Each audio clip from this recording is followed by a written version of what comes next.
Latest state-of-the-art Turkish avionics, glass cockpit, full glass cockpit, touchscreen, integrated modular displays, 4-access dual redundancy automatic flight controls. Now it can crack along at about 160 knots. Service ceiling is up to 20,000 feet. And endurance, well, with extended tanks, extra fuel tanks, over 5 hours. As for the number of people we can put in, well, I suppose it depends on the configuration you want, but it's got a crew of 2, and it says in my notes you can go VIP2. Now, going backwards at 40 knots in a helicopter must be quite exciting. I didn't mean to ask if they got rear view mirrors or a rear view camera. Probably a camera, that makes sense, but I don't know. Program was initiated in 2013, maiden flight taking place in September 18. And the civil certification program of Gökbey is progressing incrementally. Demonstrating spot turns, low speed flights, lateral, forward, backwards, vertical climbs, dives. As I say, diving capability up to 160 knots.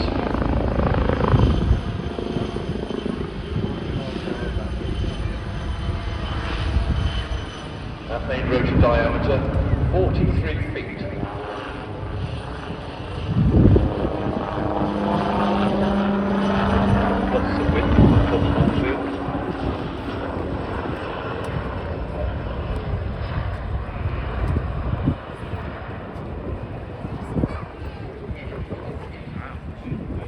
The fact that all the avionics computers, both hardware and the software, designed and developed by Turkish companies means that the customer requested modifications can easily be incorporated.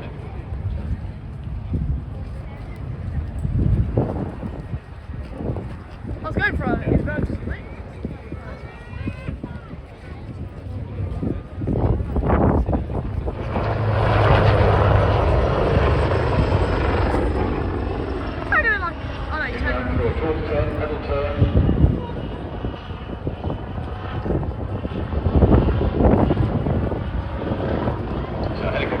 rudders. They've got the pedals the same as a fixed wing, but you don't talk about going on the rudders if you go on to rudders, that's clear. The rudders, they're called pedals, pedal turn, straight into a quick stop and hover. It's always a good starting point as the Airbus starts to move out onto the runway.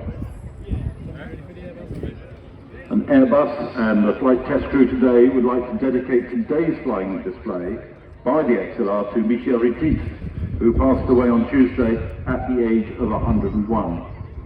Now, Michel was the test flight engineer on the first flight of Concorde and was the last surviving member of that crew. Of course, we know Concorde paved the way for further European collaborations in the aviation industry, taking to the air for the first time on the 2nd of March 1969. And the first Airbus program, the A300B, was launched only a few weeks later. 55 years on, the A321XLR, Airbus's newest creation, has just received its certification and is being displayed at Farnborough by an Anglo-French team. And so they wish to dedicate to the memory of Michel Rétif. That was from Mal Ridley this morning, and the next line of the email says, "This information email is confidential." I don't need to read the rest of that. Here we go, Evie. They're just been given cleared to take off. This with a normal Airbus display, which is dramatic. It's a very quiet aircraft, as you can't hear.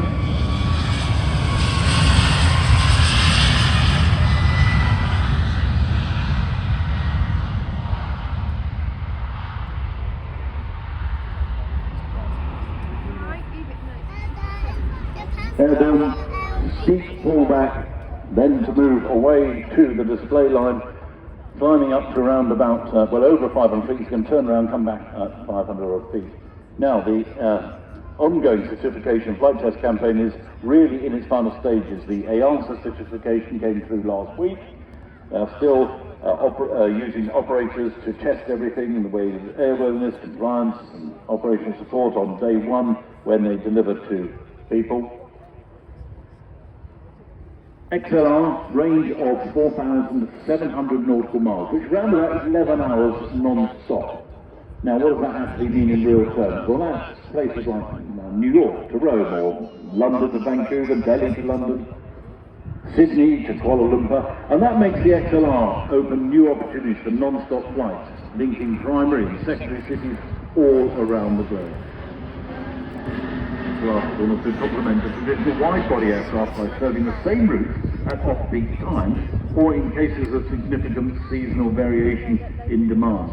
And of course, the half that reason is that Airbus pilots can operate on all the range of Airbuses, all the normal twin-engined Airbuses, with hardly any training to swap between the two.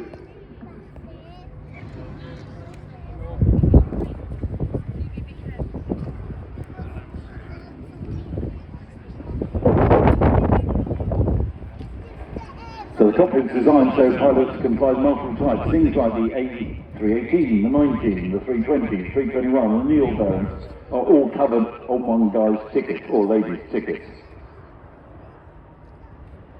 Wide-body jets such as the A330 and 350 only require a few hours in a simulator to convert to type. The 380 has its own type rating as a separate item altogether.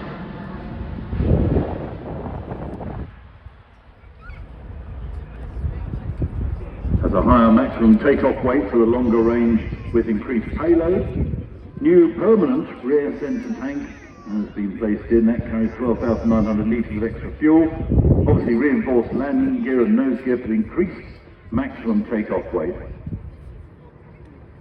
Cabin ventilation and insulation and heating controls are also enhanced for high altitude and long range flights. And they're also using a mix of sustainable fuel. Sustainable fuel, as will the ATR be using, is made up of waste oil, fats, non-food crops, those sort of things. And so what? Well, that reduces the CO2 emissions by around about 80%. And today this aircraft is flying with a mix of sustainable fuel as now comes through, coming back into the slow, high alpha pass, slow speed pass, not the sort of thing you normally see on airliners. Yesterday, we had those wonderful vortices as he came into land because of the high humidity just off the outboard part of the flap. And there's some great shots I saw on live of him coming in to do that. Mark, you're hovering with a piece of paper. What are you doing? I was just going to say, Airbus has been announcing multiple orders throughout this particular week. A couple of the more noticeable ones, Virgin Atlantic having ordered 7 new A330neos, and they're going to be powered by the Rolls-Royce Trent 7000. Also, Japanese a bed, and that is not something that's candy that you get from the shop, bad to your teeth. Anyway, Mal just pulled up, selecting the gear on the flap, calling downwind. The runway lights have gone out here at Farnborough. That is the cue when anybody does their final manoeuvre to land. We change to a different landing point here at Farnborough. The main landing point is somewhat in. It's a displaced threshold of a 3.5 degree slope, but for Farnborough International Air Show, we have the Farnborough Long, which is in a totally different place. But the visual guidance, the puppies, we have two sets, they have to be swapped across to Farnborough Long, and that's also joined in with the main runway lights. So it's not that it's a dodgy plug, and someone's unplugged it to do the vacuuming. It means they've pulled downwind to land, and it's a different lighting configuration to land. As Mal brings round the magnificent A321XLR to position to land here at the end of his display. And they, I think, will be going out later. I haven't got that on my departure list for later. Have a look at the F-15. He is taxiing, waiting across the runway.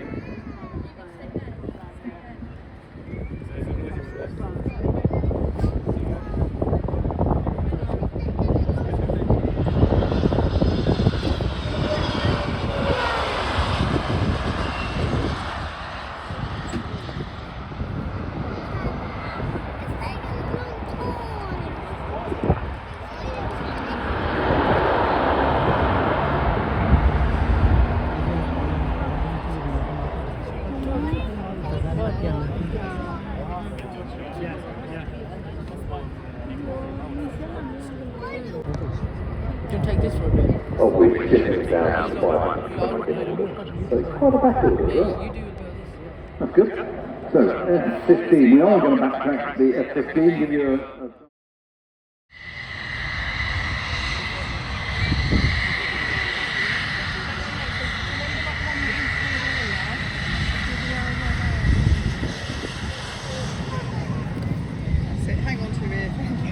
Boeing Company proud to be partnered with the Qatari Emiri Air Force, and these are the colours on the F-15, and his mate who went out this morning, and this one will be going up to Lake Nisa, and then during the week 4 F-15s will be on their way out to Qatar to join the Emiri Air Force, the most modern F-15 available.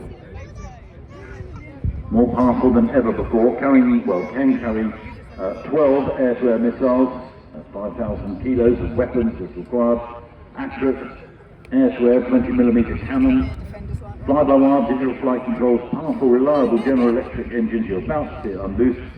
He'll be taking off and going straight into a square loop, assuming the cloud is good for us. So he'll be going over the top of 4,500 feet, square loop, each corner, and then go 90 degrees, or the fourth part of a circle. Lot of G will be put on in the display. He has 7,900 feet. We've grabbed or been lent the airspace above us from Heathrow, and power is coming on. This is raw noise. Yamma!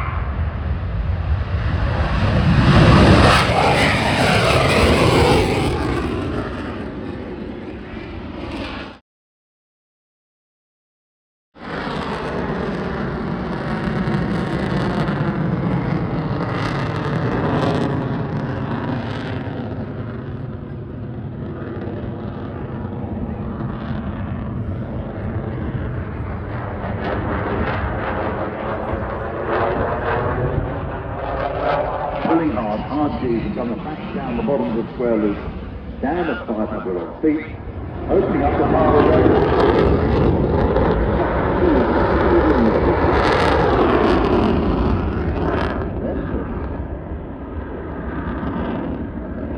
Look up to a J-turn, instantaneous pitch authority, the flight control responsiveness, the change direction is astonishing.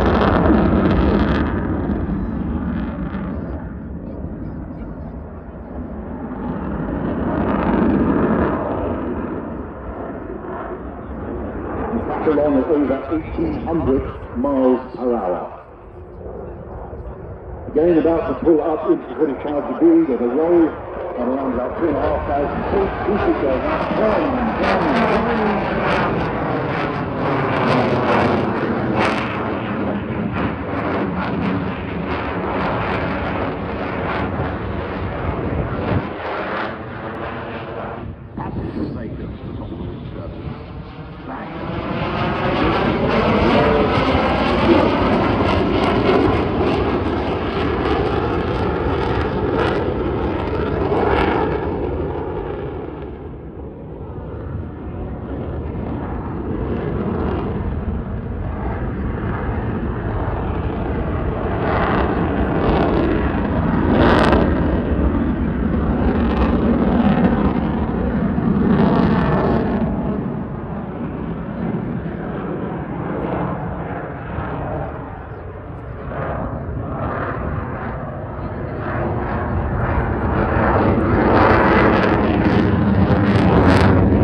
challenging manoeuvres easily done by the F-15 and the pilots.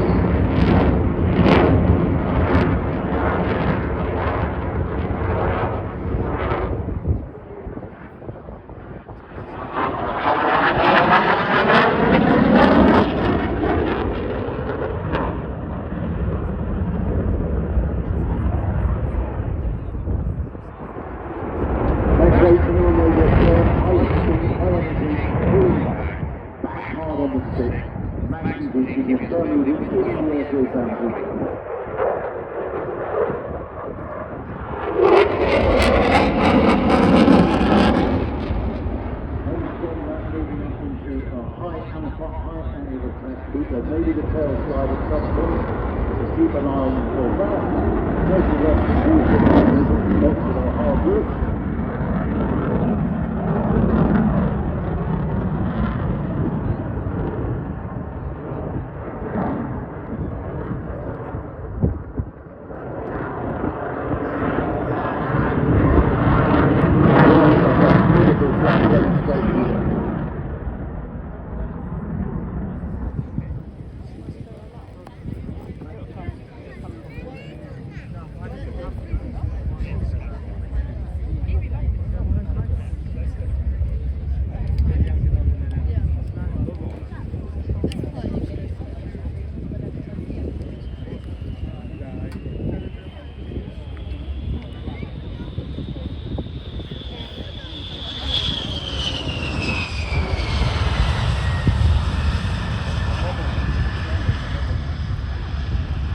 There it is down. Here he comes, here he comes. To your left. To your left.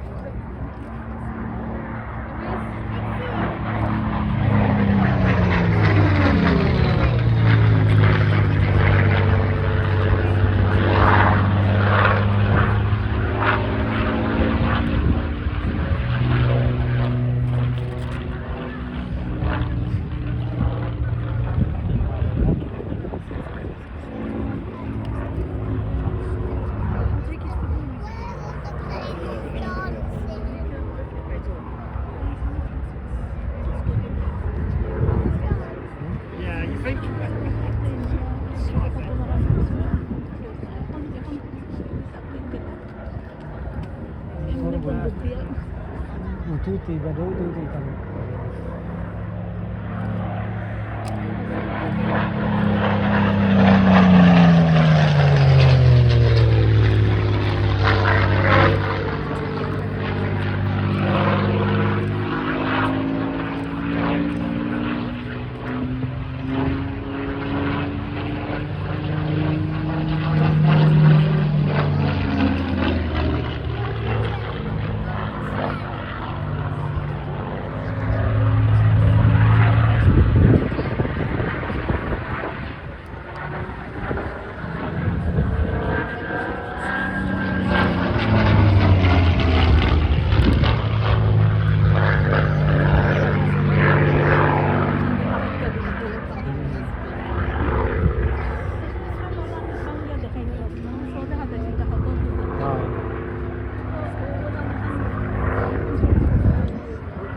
It would be really cool if it was on fire and something just spins. Oh look, there's another one. That's what I'm looking at. It's not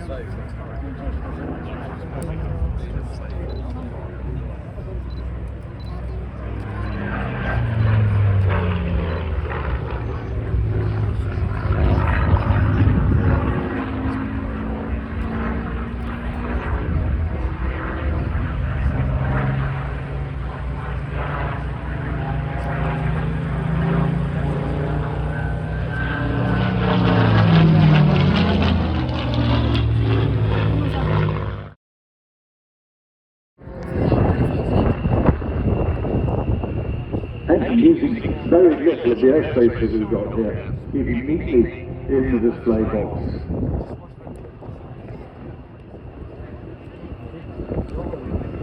Now to work up to this display takes an awful lot of practice. One, you've got to be very good, I know it's a different word there, very good at what you're doing, i.e. aerobatics, be totally comfortable in hygiene, positive, negative, Then you've got to do the formation flight, and then you've got to put the two together, and then you've got to practice, and then you've got to go in front of an examiner who will see how good it is, who will be very, very critical if necessary to get up to this standard display here at Farmer and the other displays they do around the world.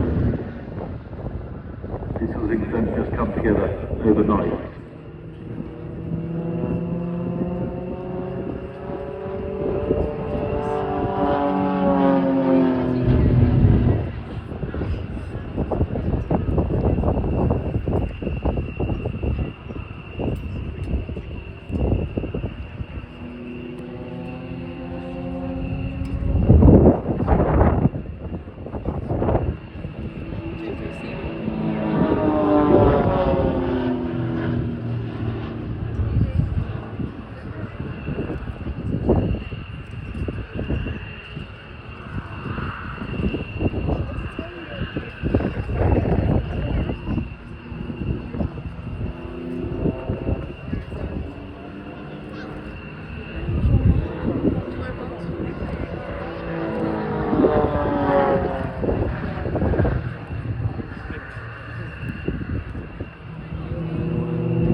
This is extremely accurate. Really accurate. Hard work to do this.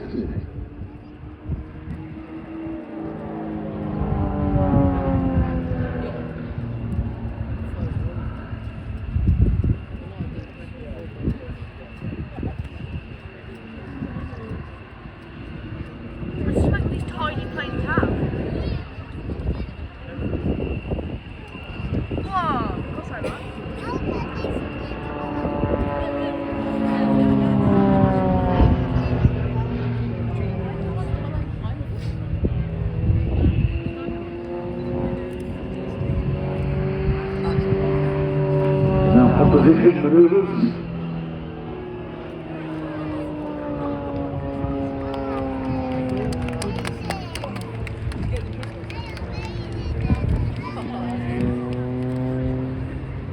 Going up over on the 45-degree roll on the way down, position left and right.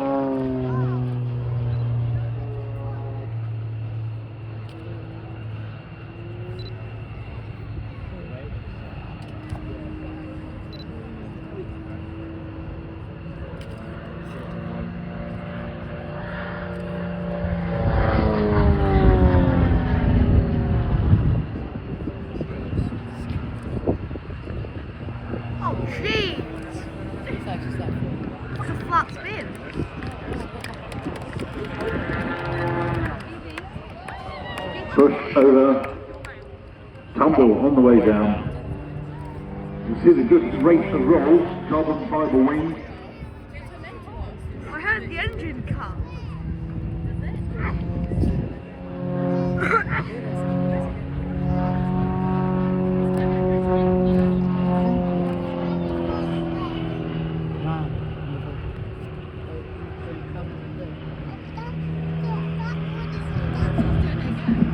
Did a series of rolls, boots full of rubber, and tumbling down. Yep.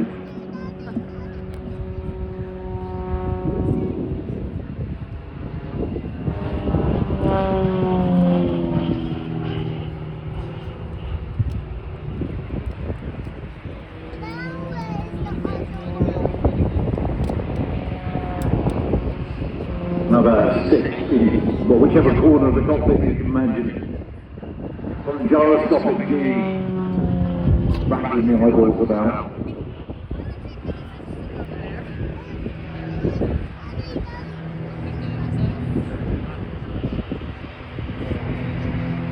Climbing, almost running out of puff. Now in a spin on the way down, left hand spin. stick forward, pull to the rudder, nicely out on the display line.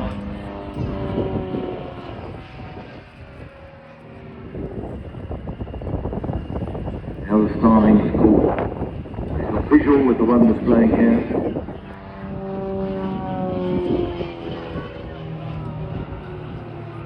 I asked Michael why they called styling because it was his kid.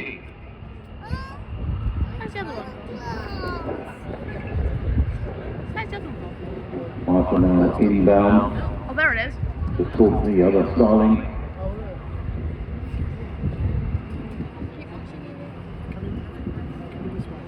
Here comes the other one.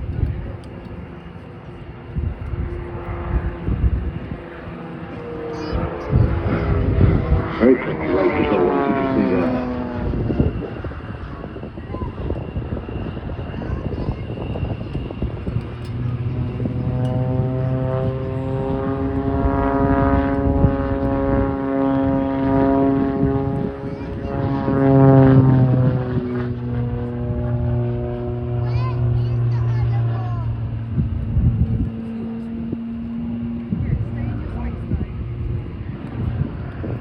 No, throw it around the sky.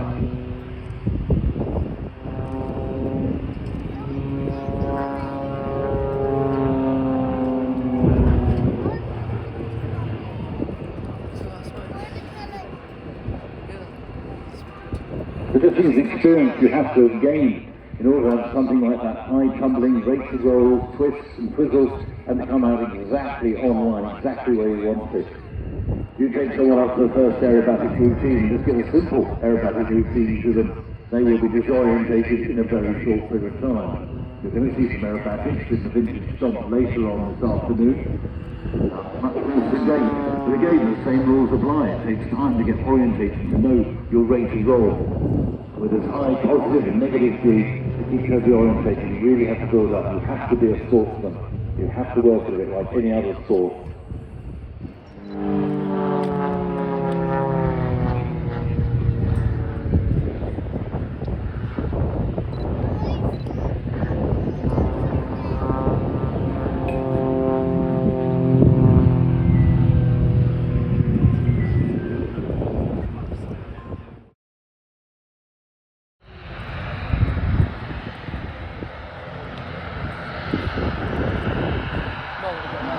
So the ATR-72 backtracking to line up and take off. We have a message to young Barry Holmes. Young Barry Holmes, could you please meet your carer? That's the agreed spot. So the ATR also the sustainable fuel.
Sorry.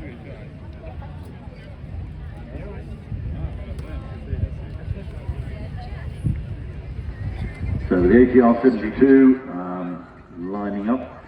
We will then have the next aircraft will be, after the ATR-72, will be the Royal Danish Air Force F-16, the Chinook roll demo, the electric arrows, Typhoons, then the Stunt formation team, vintage biplanes flown by vintage pilots. Then the United States Air Force B-52 still on schedule. That's about 11 minutes past 3. The Wingwalkers of the ATR-72 starts its takeoff.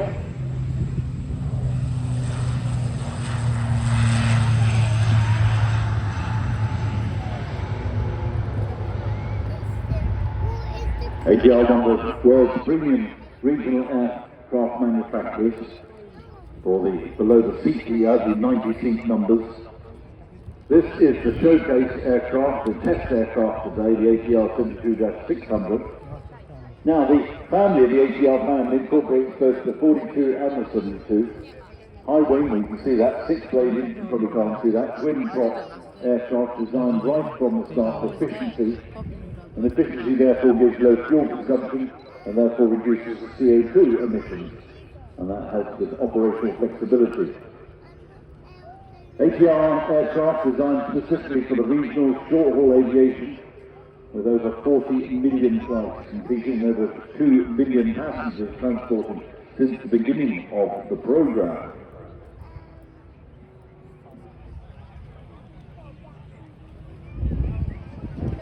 Let's do a flight. I think it's doing a low pass over us. Really? I know it's what's going on. I like it for a second. I think it's okay. This one's no, it's on the regional now. Oh,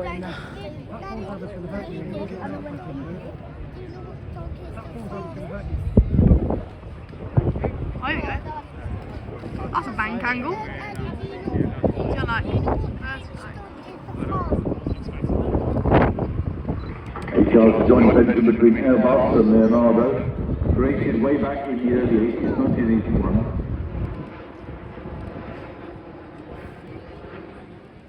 ATR fleet consists of over 1,300 aircraft flying with 200 operators in 100 countries.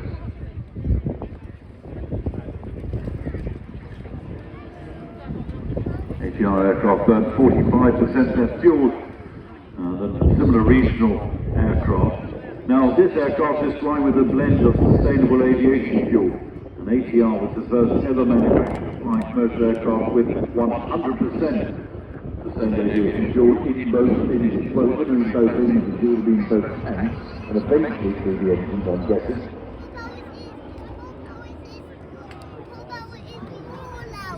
The manufacturer is expecting 100% SAF compatibility of its aircraft in the second half of this decade.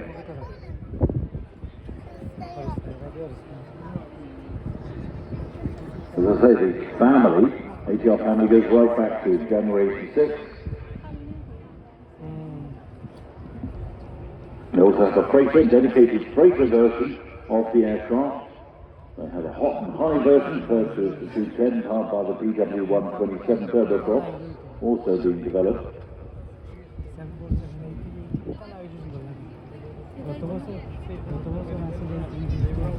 So the freighter version, the cabin windows have been deleted, and the floor has been strengthened, large cargo doors incorporated in the forward fuselage, with a further cargo door fitted in the rear. This one is not the freighter version of the fleet. Features a spacious, modern cabin.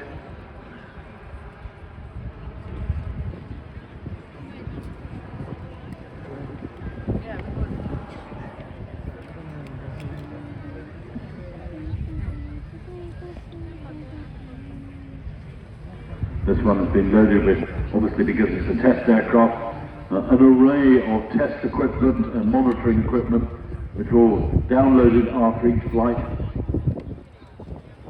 Advanced sensors, computers measuring and analysing flight data, testing out new systems to guarantee a performance and state of art of the aircraft for the flight experience in the envelope.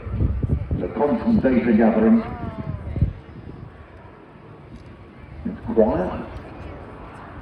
It can operate from, well, all sorts of strips around. You can see them around in the Caribbean, remote islands of Norway. So there you've got the hot and you've got the cold.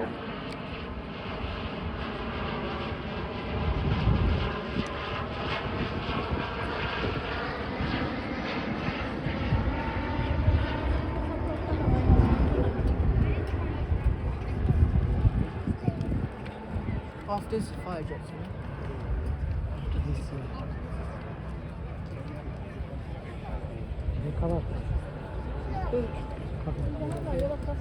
Go on in.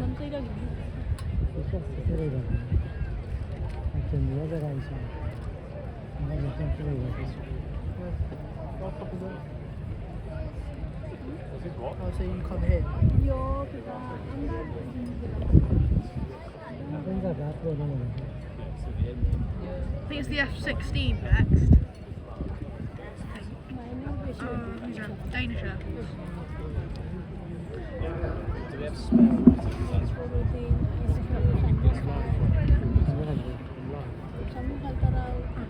The ATR-72 takes the 500 series a step further.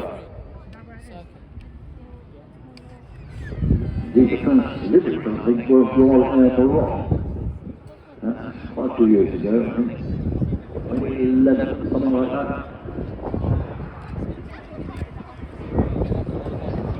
It's agile, and it's not designed to be agile, but it is agile. Launch order for the freighter came from FedEx. The requirement of 30 is opting for a further 20. That 600 freighter entered commercial service 4 years ago.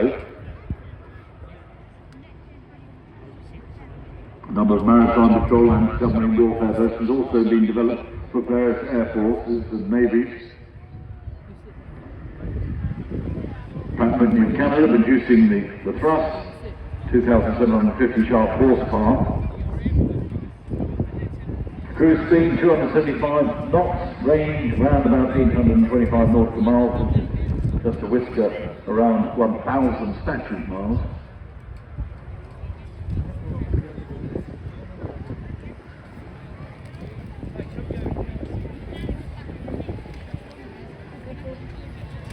Positioning of right base to land on runway 24 here at Marlborough. 16. Just getting an update as well in my other ear. The F-16 is next, then we're going to let the Navy wings dispatch. They're going to be taking off and going off back down to Yeovilton after the F-16. Then we have the Chinook roll demo as the ATR-72 comes in for his approach. It'll be a short landing, using the reverse pitch of those propellers, those six-bladed propellers, to bring to a very short, commendable landing roll, and may even see a little bit of reversing back down the runway. At least that's what we've done for the rest of the week.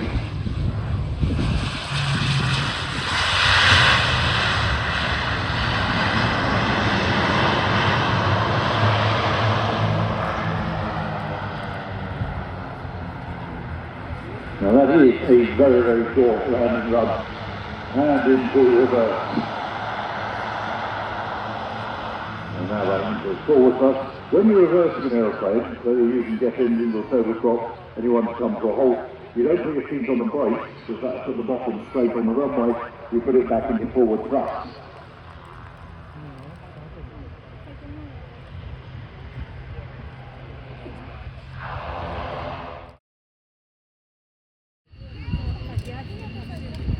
So two individual displays, Fighting Falcon. Over 3,100 Fighting Falcons in 25 countries are operating. He's just waiting for release. I haven't heard what altitude we've got, but I'm hoping that we've got the full altitude available. And this is again a noisy and dynamic display.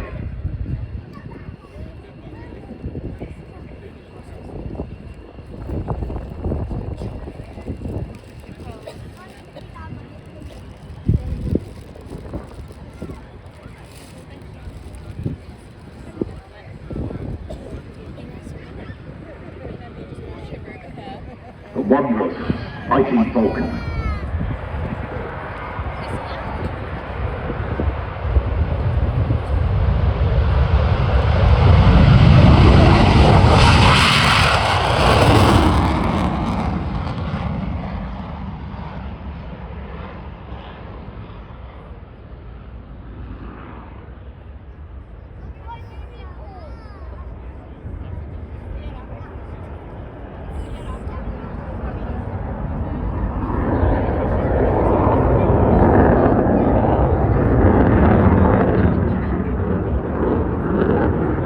This is the Royal Danish Air Force F-16. They've been operating the Block 15 aircraft since the 80s. This is the very much updated version.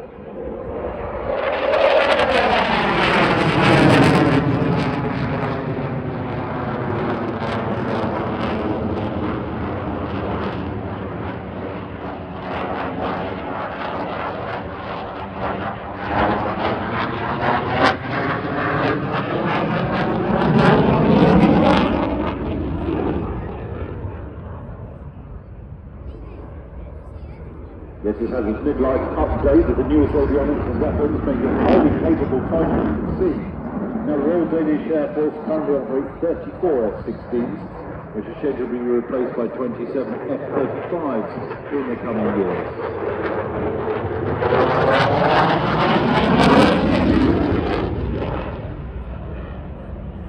Operating is a multi-role aircraft, executing both air-to-air and various air-to-ground missions. Danish aircraft equipped with advanced lighting, 4 targeting pods, helmet markings, queuing system, night vision goggles. Goggles? F-16s from the Danish Air Force have seen operational service in regions such as Libya, Iraq, Syria and the Baltics.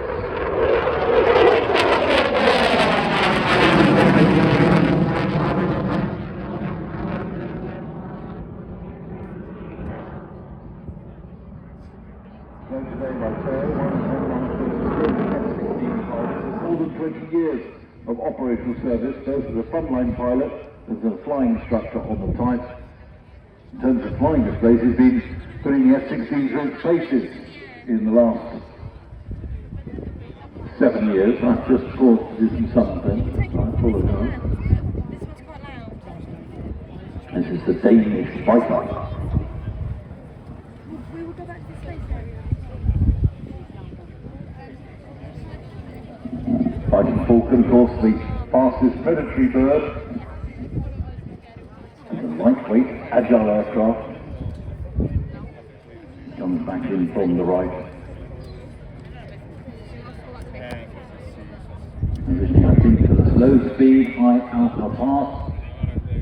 Down the display line, speed training off the pitch, picking up, the nose going higher and higher as he slows down, higher end of attack, just sitting waiting to unleash that raw power which he would do down on the left-hand side of the display line to climb away. Just whispering past, the Falcon ready to be unleashed. And the wondrous burst of power shortly.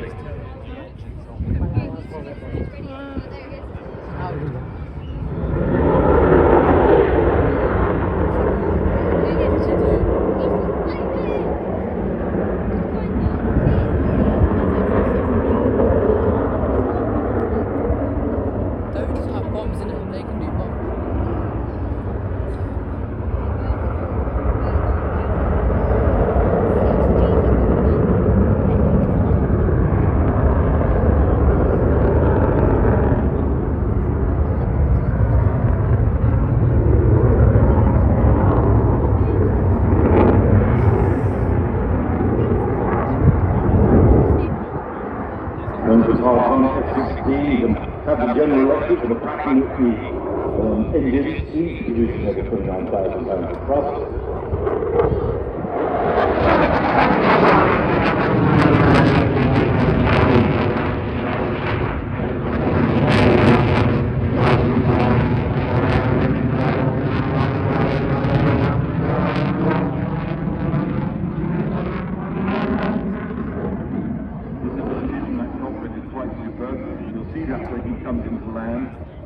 Single piece bubble canopy, pilot sitting up quite high, fantastic all-round visibility. In terms of armament, air-to-air missiles can be loaded on each wingtip. 6 underwing hardpoints are available, along with 1 under fuselage centerline hardpoint. It's got a General Electric cannon just in the port wing route.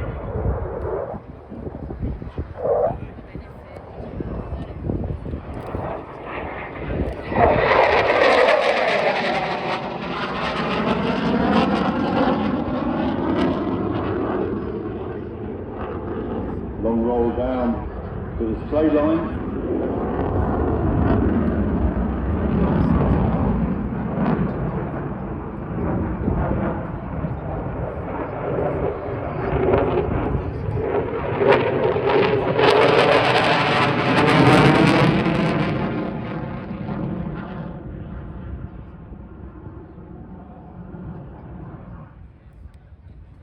So they're seating up more than 50,000 feet. At altitude, it's 40,000 feet and crack along twice the speed of sound.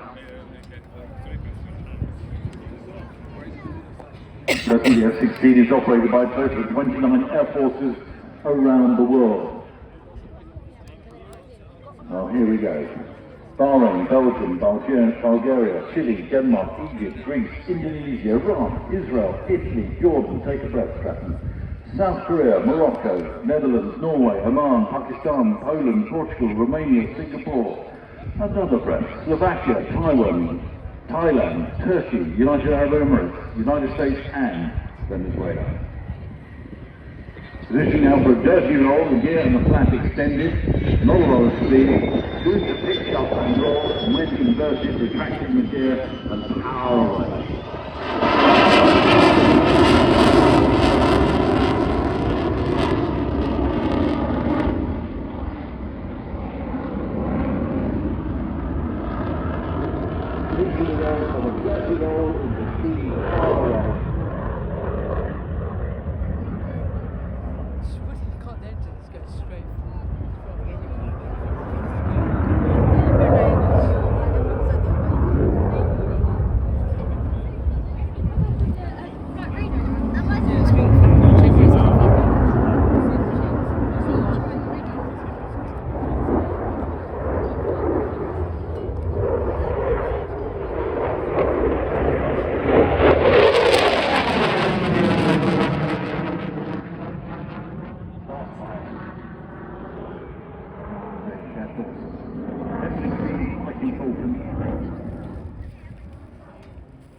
Bear in mind, it's the same sort of age as the F-15 that we saw flying earlier, both come from the early 70s.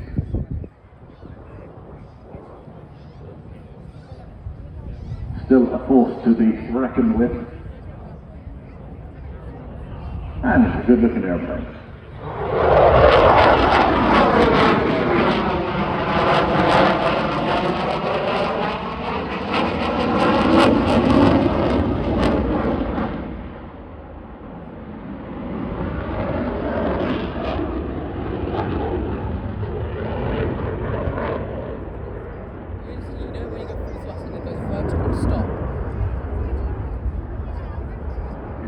Great visibility from that bubble canopy. I think you'll find there's still an F-16 parked in the static park up by Leonardo directly to your right. Well, I think there certainly was this morning a couple of F-16s up there.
Wonderful display.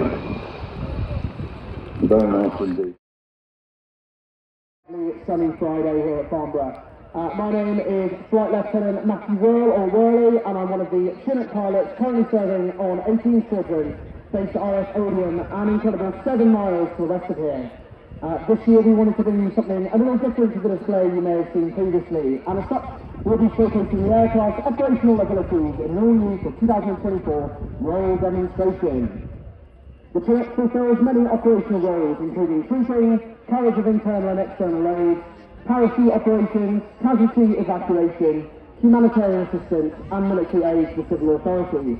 And this year's roll demonstration is brought to you jointly by 18 Squadron, the premier frontline operational Chinook Squadron, and the Joint Helicopter Support Squadron, known as JHSS.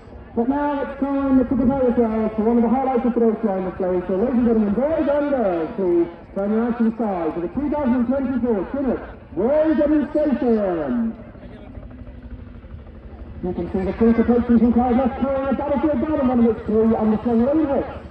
Flying and capturing the aircraft today is Flight Lieutenant Ian Cooper, known to us as Pete. Pete has more than 1,000 hours of service, which he's chopped up on numerous operation deployments, including October and Afghanistan in Mali. Today, the Chinook will simulate conducting an essential weapons shot close to the front line. Under the rock fly of starboard welcome, Jake tests a rocket landing site and marks with smoke. And not only does he identify the drop-off area, but also gives Pete an appreciation of the wind direction and strength. Once safely on the deck, the Jake test team will then leave the aircraft in order to attack the Land Rover and provide mutual support, ahead of moving onwards to its battlefield location. Having now successfully dropped the gun, Pete will manoeuvre the aircraft forward and down away from the load to allow the troops to disembark and set up in a defensive posture. Also a training captain joining Pete in the front today is one of the squadron's deputy flight commanders, Flight Lieutenant Luke Day. Luke was fortunate enough to join the RAF on his second attempt after failing to be accepted as a benefit. In his spare time, Luke enjoys Concord and is the undefeated RAF Odium Concord champion. Next, the aircraft will conduct an over-the-shoulder departure. This is a dynamic manoeuvre used to quickly move away from threats in front of the aircraft. As the aircraft climbs and builds rearward momentum, the lower ballistic protection is presented towards the threat. The aircraft's nose is snapped round to give the crewmen effective weapon arcs should they be required to defend the aircraft, its crew and their passengers.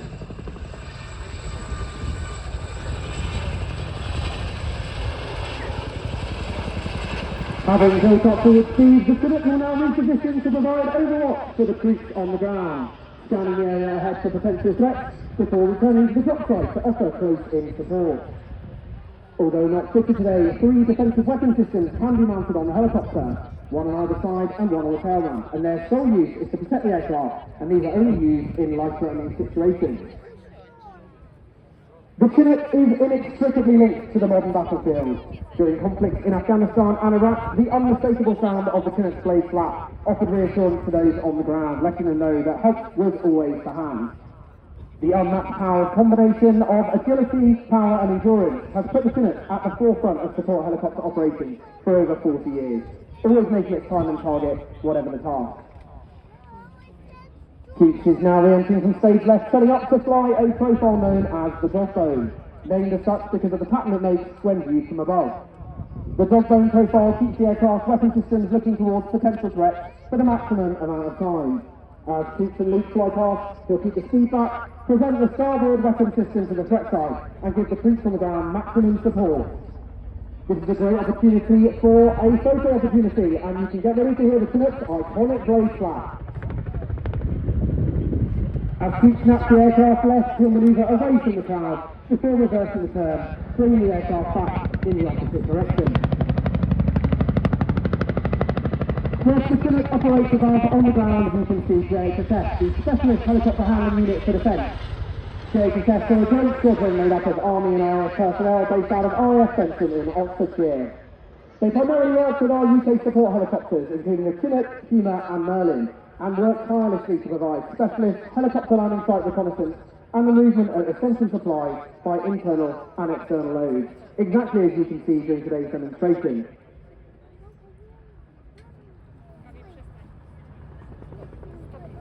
You may recall back in 2019, following an intense storm, a dam situated directly above the town of Whaley Bridge in Derbyshire was on the verge of collapse. Engineers called in the support of the Chinook Force to assist, and it was the mighty 18 Squadron who answered, moving 400 tons of aggregate to successfully shut the dam whilst engineers drained the reservoir. As the Chinook begins its second half of the go, you'll see the team's number 2 crewman looking out of the starboard window today. And today, that is Sergeant Aaron Woodward. Born and raised under the illustrious Blackpool Lights, Woody hasn't always been aircrew, initially serving in the elite Royal Air Force Regiment as a gunner, where he once passed the unforgiving prize miler of there. Will be working extremely hard to handle the corners today, as not only does this offer mechanical sympathy to the aircraft, but also make sure any passengers remain in a fighting fit state to conduct their duties once on the ground. The Chinook is an incredible aircraft.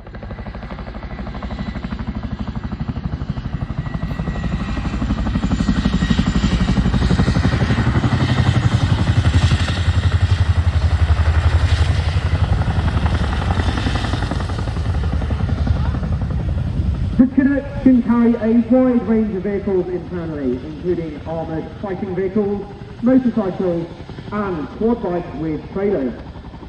Having been tied down securely throughout the flight, the team will now be unstrapping the quad bike to demonstrate how quickly it can be offloaded from the aircraft to offer support to troops.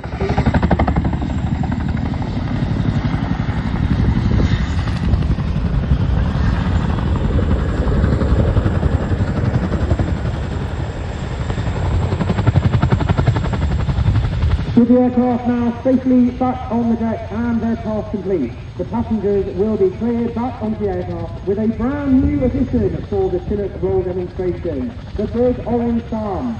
Wearing the sun today and operating at the #1 crewman position is Warrant Officer Fabian Spitfire. Fabian is our French exchange crewman, having been operating with the squadron for the last 2 years, proving that the famous Entente Cordiale is still going strong.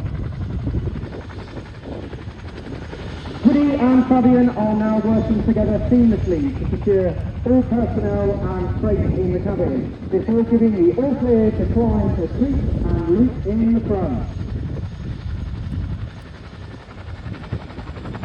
As the aircraft gently corkscrew climbs into the hover, the crew will open them up and give our crewmen the best seat in the house. And as Sam goes the iconic orange hand to wave us all a final goodbye. Farmer, can I ask you all to put your hands in the air and give a huge wave to the team? We look for your association videos, this was taken over on today. We'd be very grateful if you can tag us using the hashtag #BlazeFlash. On behalf of myself and the entire Chinook Roll demonstration team, thank you for watching. We hope you enjoy the rest of your day and look forward to seeing you all again very soon. So for one last time, please put your hands together for the 2024 Chinook Roll demonstration team. Worley, thank you very much indeed.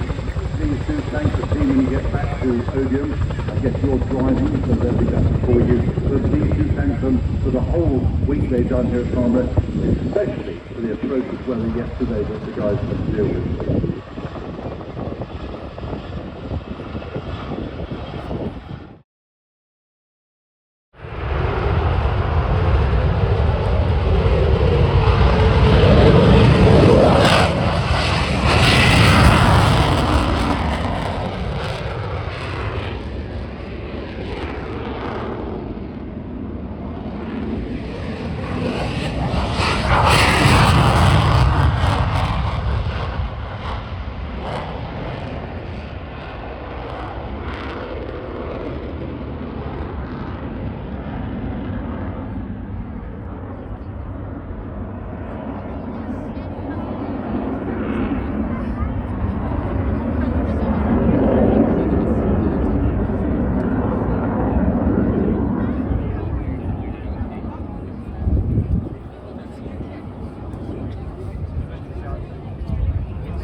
So just confirm single fly past, I believe, from left to right.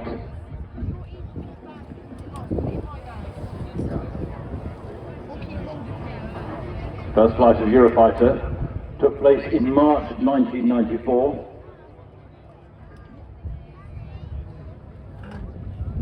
Max level speed of Typhoon is Mark 2. It can accelerate from 200 knots to Mark 1 in a mere 30 seconds. That is some oomph. John Turner, one of the gentlemen on the Flying Control Committee, was the chief test pilot for BAE Systems here up at Wharton. He displayed the early Typhoons here at Farnborough, and I know that he'll be watching closely as one of the Flying Control Committee members.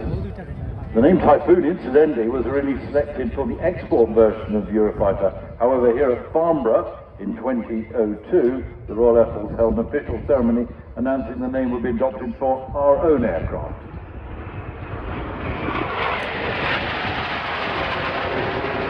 These two are from the Italian Air Force.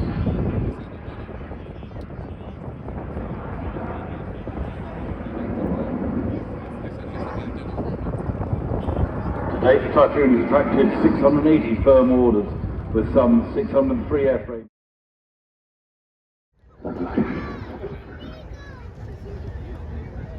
And like an old dinosaur, isn't it?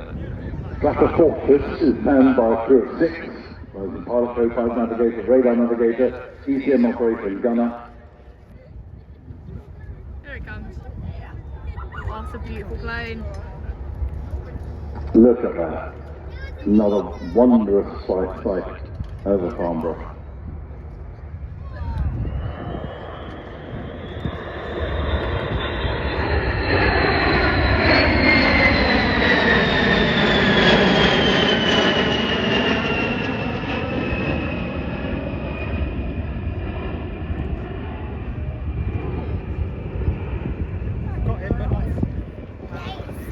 Okay, I'm happy with that. Ish. It's just a bit, it was a bit of sort of grey cloud. Is it just fly past, wasn't it? Yeah. Did you get them? Running in now, smoke on. And got airborne, do some quick in-flight checks, safety harnesses, etc., before coming in to do this. I mean, it's a great display by the two steermen anyway, let alone with the young ladies on the roof. Since 1984, base aero superbatics have been the operator's famous airshow teams, including Country Flying Circus, the Astley Butley, the Journal Wingwalkers, the Brighton Wingwalkers. They've done these shows throughout Europe, the Middle East, China, Japan, India, Australia, and the Philippines. Guinness World Record holders featuring numerous TV shows, wingwalking with world-renowned athletes and celebrities, based their own airfield at Renton. By Gloucestershire, rather down by Cirencester in Gloucestershire. And if you're thinking of a sponsorship, if one of the big companies is looking for sponsorship, you might well talk to this team, because you might be the next sponsors and have your names on the aircraft and the team when they go around the world.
Over the speed of the highway, with the third time of